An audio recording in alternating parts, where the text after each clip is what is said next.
Bop's Garden. I want to show you what's going on in the perennial border. We're here in the second week of October. As you can see, our beautiful fall colors that we have out here. And I'm going to explain some of the things that we should be looking for this time of year. It's time to put things down for the winter. So we'll start with these bearded irises. We're going to be fanning these, and we're going to show you how to do this in a minute. Our daylilies, there's a Stella Doro daylilies, they're done. We're going to cut those down to the ground. We leave the Gaillardia, or I like to leave the Gaillardia alone, because you get these seed heads. You could cut the seed heads off. Well, I'll take this one and just kind of leave them on the ground, or we'll have some growth from those seeds. So our agastache is still going. I hate to cut this down, so I'm going to leave it up until we have a frost. We're supposed to have a frost tonight, but I'm just going to leave it up anyway. But this is what good deadheading does. You keep the flowers coming to the last possible minute, as you say. So we have our foxes done here. Now the Achillea, this Achillea Coronation Gold, it's done, but we leave the foliage up. We do not cut this down to the ground. And we'll be cutting down our Sedum Autumn Joy here. This is done in here. We'll cut down this phlox, the daylilies. Perovskia we leave alone. That stays up for the entire winter time. And a lot of daylilies to cut down through here. So we're going to take care of all this, and I'm going to want to show you how to fan the irises. So these are our bearded irises. I've already fanned one of these. This gives the greatest amount of growth for the center of the rhizome here. Here's the exposed rhizome. We will put a little bit of mulch over this for the winter time in this area. If you were south of us, like through New Jersey, in those areas, you wouldn't have to do this. And so we just basically, we do not want more than 5 leaves per rhizome. So basically, we're going to angle our cuts so that they're higher in the middle and lower as we come down towards the edge here. And we'll take off any of these dead parts, and we'll clean this all up. So here's our rhizome here, and here we've done the fanning. So we will do this to every single one. Now if you're coming along and you see a little notch on these in here that it looks like it's been chewed, it has been chewed.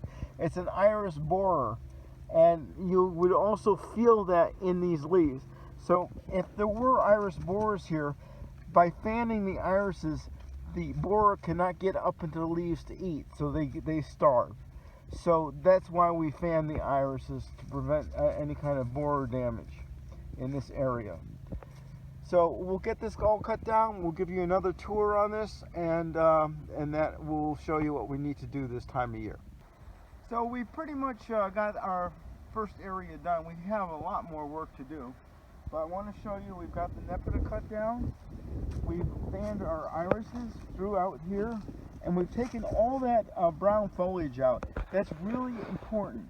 The reason why we cut these down is because you get so much foliage over these plants, it ends up rotting, especially with the rhizomes, and especially with daylilies. There are certain things that we don't cut down all the way to the ground. If you look over there, you'll see our Achillea, as we mentioned, the Coronation Gold. We leave that big mound of foliage up. It protects the roots.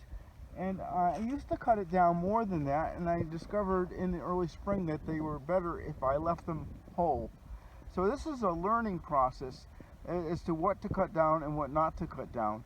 Certain things like heuchera, we never cut those down. We actually leave the seeds up for the birds. Right now, the agastache is still up because I like it.